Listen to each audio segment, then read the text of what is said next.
Carbide factory crimp die adjustment. Unscrew the adjusting screw to its outermost position. Lower the lever firmly against the stop.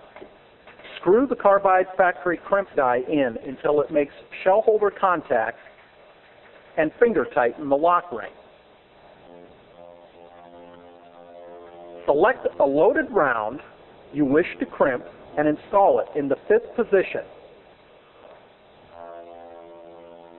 Lower the lever firmly against the stop. Turn the adjusting screw in until it makes firm contact.